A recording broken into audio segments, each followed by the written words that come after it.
We've had to change our identity. So what we're doing now is running the football. We ran it 60 times against Oklahoma, 52 times against TCU. And our offensive line and backs are getting much more confidence, tight ends now, with the fact that they can run the ball against a really good run defense, because that had been the question mark. We had run the ball over the last 2 years against some defenses people didn't think were good. When we got into the game like Oklahoma and TCU, we couldn't run the ball, and they've proven the ability to do that over the last 2 weeks. And it's forcing people to put more people in the box defensively and giving us one-on-one shots outside, and we do have speed at receiver, so that's kind of who we are right now. If you run it 25 times, they're not going to block as well as if you run it 52.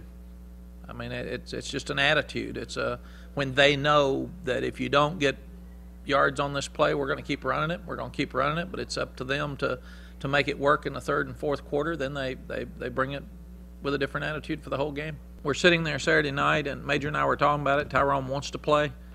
It was the first time, really, we could have put him in. There wasn't a good time at Iowa State or at Oklahoma to put him in the game.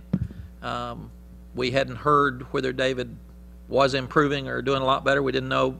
We knew he would not be back for Kansas, so we felt like that let's go ahead and play him, put him in. We called 2 passes, I think, out of his 8-10 plays, and he ran both of them, but at least it got his feet wet, so now he'll be ready to practice with a different attitude this week. I asked him what he thought. He said, well, it's not like white.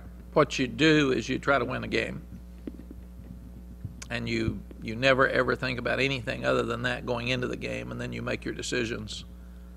We never thought we would have a lead in this game like we did at the end, so that's just what pops up at that time. But my experience is when you start talking about that stuff is when you get in trouble. We were really, really lucky that in January our only goal was to win the Big 12 championship. So we had a visible goal that we had talked about a long time that was still on the table. In fact, when we looked at our preseason goals before last week, it was we needed to win the opener, which we always have to do. We needed to beat OU because we haven't in the last couple of years. This team had not at all, so that was a true goal. We wanted to win the Big 12, and we wanted to win our bowl game.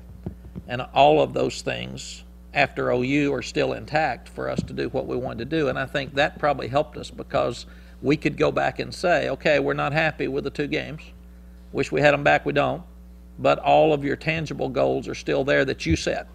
So let's grow up and go back, and nobody's going to believe you. Keep your mouth shut and let's show them. And the guys have continued to do that.